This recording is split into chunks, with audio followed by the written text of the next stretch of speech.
Welcome to Santa Pod Raceway's national finals for the final round of the 2016 Topspeed Automotive Street Eliminator Series. This is the 8th round of the year, and it's been a hard-fought season, especially at the previous round, with quite a few cars suffering major engine damage.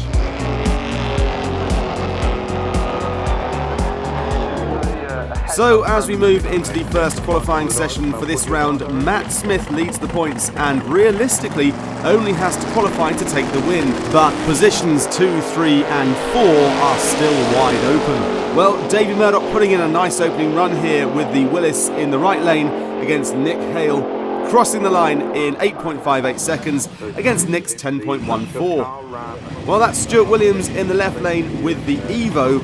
His normal super race car has engine damage, so he's in his daily driver backup car.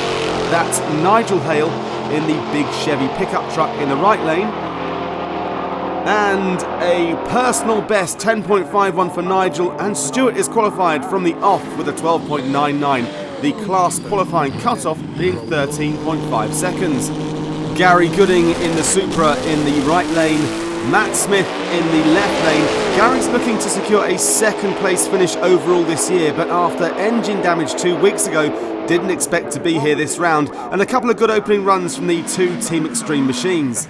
And another backup car. This is Martin Smith, whose record-holding Bentley is also out. An absolutely beautiful Dodge Charger, and definitely not stock with its 600 plus cubic inch motor, getting in the field with an 11.41 time here. I'm really pleased with that. Not sure where it's come from yet. We're going to try a few other things, but nibbling away at it slowly over the season. Now it's all starting to come together and really enjoying it, having lots of fun, and see where we go from here, really.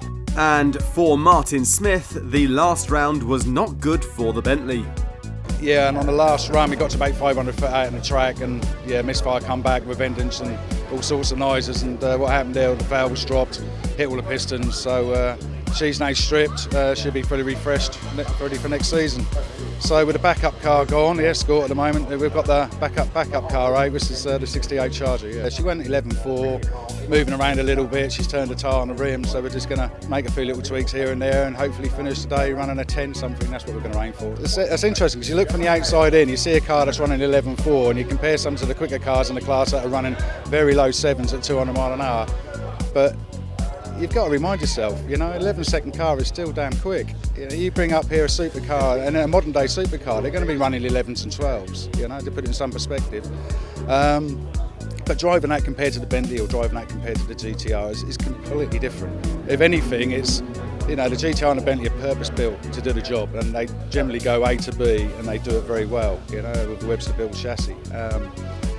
The Charger on 11 seconds is more eventful sometimes than running like a low 8 or a high 7 in the Bentley. Moving on to the second of Saturday's 3 scheduled qualifying sessions then. And Matt Smith is obviously pretty chilled out there.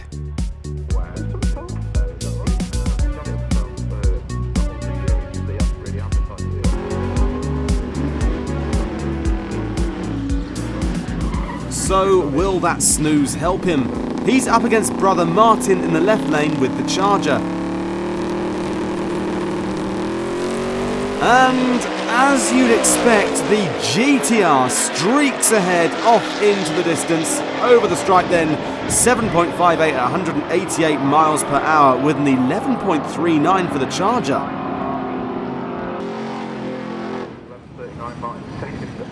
The Hale brothers now side by side next.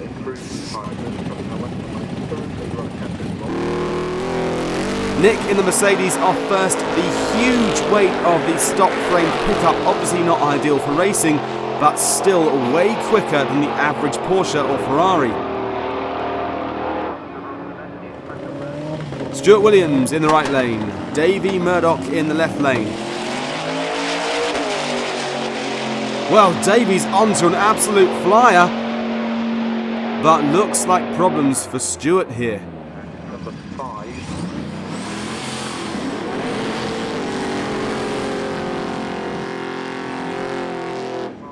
On to the final qualifying session then, and it's a repeat matchup for the Hale brothers. Nitrous power in the left lane and Procharged in the right. And that huge pickup still looking mightily impressive out on track. Davey Murdoch in the right lane, that's Matt Smith in the left lane. Matt, of course, is currently number one qualifier with that earlier 7.58. Looking good here again. And shaves off a little bit more with a 7.57, but a very slow speed, so he must have been off the power well before the end. Final pair now, and it's the two Team Extreme guys, Gary Gooding in the left lane, Martin Smith in the right lane. Well, Martin needs to go a round further in eliminations than Stuart Williams in order to overtake him in the points. So even though it's a backup car, he's still looking to get more out of it. But a slower time for both cars this time round.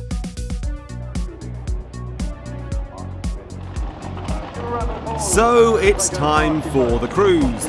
25 miles round the local roads to prove the cars are street legal.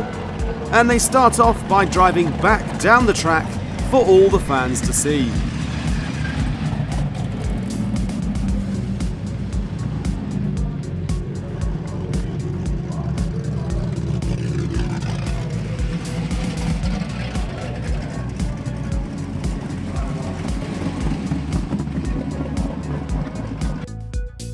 So the final qualifying table shows Matt Smith on top, also having sealed the title for 2016. Yes, I've had a couple of people coming in and tell me today that that's confirmed that, you know, no champions, so it's which is fantastic. I can't, really grateful. So how's it been stepping up into this car then after last year? The car's been great. I really enjoyed it. It's a totally different experience, but that's treated me really well, which is key. You know, the car's never ever been pushed off the line. It's never let me down. We've had a couple of issues that we managed to resolve, but all in all, it's just a team effort. Now, I heard a rumour from people talking on the start line that you're sort of taking it easier this year, going for championship points. Next year, you're going to think, let's see what the car can actually do. Yeah, my objective this year was to get used to the car and then try and go a bit quicker with it. But then, for one reason or another, we found ourselves leading the championship. And then it all becomes a little bit tactical. You know, you think, shall I do this? Do I risk the car? So, yeah, we have been sort of holding back a little bit and just doing what we need to do. So as we look at the pairings for tomorrow's first round of eliminations, the bad news is that the motor of Martin Smith's Charger has given up and he has failed the cruise. But Stuart Williams' backup car seems to be going faster and faster. We put a standalone ECU in it, Cyvex powertrain, also a bigger turbo, a new one. The old one was knackered, it was just really old, and a tubular manifold, so the car's just breathing better. Launch control on there as well now, which gives me a set RPM, which just makes things more consistent. But we had a few niggles today, just setting it up. We literally only put the ECU in 2 days ago, and we literally just mapped it on the road here last night, just outside the pod, in safe conditions, of course, within the speed limit. So it's all very new. It needs a lot of setup yet, but we've got one round tomorrow potentially in the final, so I shall use that round to make the most of the track. People watching Street Eliminator may not actually realise, but I guess your drag racing route started off in the Jap Drag series, so in a way this is really going back to your roots, starting off with a street car and just developing it. Yeah, that's it. I mean, it's very, very addictive. I'm looking at this car now, and even last night I'm thinking, oh, what can I do, you know? And there's a lot of bits I've got that are surplus to the old car, which will just transfer to this car at no cost. It just sat there gathering dust, so it's not even worth the value of selling. So those sort of bits can go on it, and I can sort of progress and develop this car. But I thoroughly enjoyed it, for sure. In the year, we heard rumours that the car was put for sale, but apparently that's not necessarily the case. So what's the plans then? Oh, I'm going to keep this car, but I just I done that a wee bit. I was a wee bit under the weather and I put it on for sale without remembering it actually the next day. So, but I want to just keep that car. The engine's got that loads and loads of power. And the cars went really well to 77.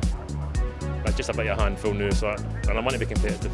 So I need to build something probably wider, longer, aerodynamic. I can put that engine in and do it justice. So I'm definitely not leave the class. I'm definitely do that. I wouldn't go too modern. I'm a hot rod man, obviously, as you see, but that style of car is just, well, everybody says it wouldn't go sevens because they're a wee tight, short, narrow car. So at least I proved all the aim wrong. I think it need to be something, maybe, I don't know, muscle car-ish or something along the lines. So on to eliminations, but with Martin Smith out, it looks like it won't be a 1-2-3 for Team Extreme. And it's a planned bye first out for Matt Smith as number one qualifier.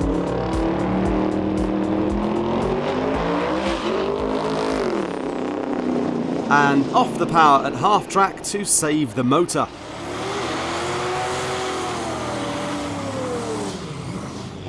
Nigel Hale in the right lane, Gary Gooding in the left lane. Well, Gary is off very fast and almost touching the centre line there, but up to the stripe, takes the win with an 8.22 at 147 miles per hour. Nigel slowing towards the end.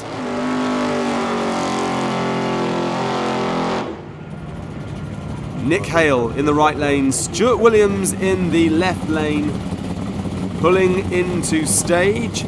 Nick should have 2 seconds over Stuart here. And off they go. Stuart cuts a good light, but the Mercedes flies past. Disappears off into the distance, winning with a 9.95 against a 13.39. Final race is Davey Murdoch on a solo and a huge wheelie. Davey should have been racing the Charger of Martin Smith, so takes an easy win in this one. He said the Willis was a wee bit of a handful, and he was right.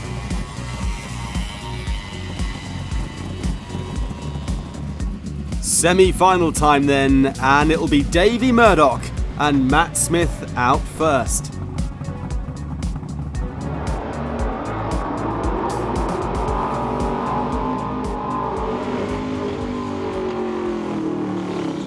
Now, this one could be quite close. Both cars can run into the 7s.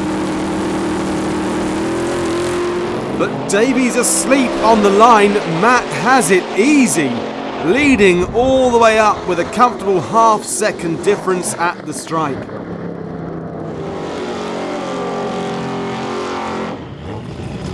Second semi-final sees Nick Hale in the right lane, that's Gary Gooding in the left lane. The Supra should have it, but it has to be said that the car's been lacking a bit of consistency compared to the Mercedes, but not this time. Gary well out in front and takes the win with a 7.89 to a 9.97 to give an all-Team Extreme final. Well, at the end of last event, you went away a little bit broken and you said that's probably going to be me for the year, but you're out almost going as quick as ever first time out. Yeah, we got the car back. We decided we took it apart, had a look what the damage was. We had the parts available already on the shelf, so we decided just to try and put it back together as quick as we could. We managed to get it back together luckily, and here we are. Yeah. It's come down to a Team Extreme final again, but apparently you've got a little bit of a problem down there. Yeah, since we rebuilt it on the last event, we've had some issues with the car. At this event, where it seems to be breathing a little bit of water. We're not too sure why. We've been keeping an eye on it all weekend, that's why we've been sort of nursing it through the qualifications. The radiator seems to be leaking. We're not too sure again at the moment, but we'll find out, I suppose. So, final time then, and yet again we see Team Extreme in the final. Well, it's Gary Gooding in the left lane, Matt Smith in the right lane. This one could be very close indeed. But a red light there for Matt, he's out, but no, Gary's got problems, he's crossed the centre line. So that gives Matt the win under the first or worst rule. Well, Gary saves the car and they both cross the finish line in the same lane. How bizarre. So as we see this one again, what a race to finish the season on, and so lucky for Gary. So there we are, the event win and the season championship going to Team Extreme's Matt Smith. So runner up there, Gary Gooding, with your champion there. Yeah, it's been an amazing year really. It's always hoped to win the championship, but as you say, we turned up and we've always just done enough really and found ourselves leading, and then when you're in that position you don't want to let go of it. So we just grabbed it with both hands and tried to stay that way. Now I know you'd already got the championship before that last run, but it probably when you actually launched you thought, oh, I've lost this actual event, didn't you? And then yeah, as you say, we got the championship, but you just determination. You want to go on a high kind of thing, and I launched. I couldn't believe it. I said to myself before I went, don't red light, and I left. I remember slowing down at the other end of the track, kind of punching the steering wheel in anger to be told the other end, oh no, you won. So can't believe me luck. So a final look at the points table, and of course in this class the championship is only part of it. Who can forget some of the incredible performances we've seen on track? Will 2017 be the year that a street legal car runs a 6-second quarter mile? Join us next year to find out. And don't forget, you can see the entire season on the DVD Hardcore Street 2016.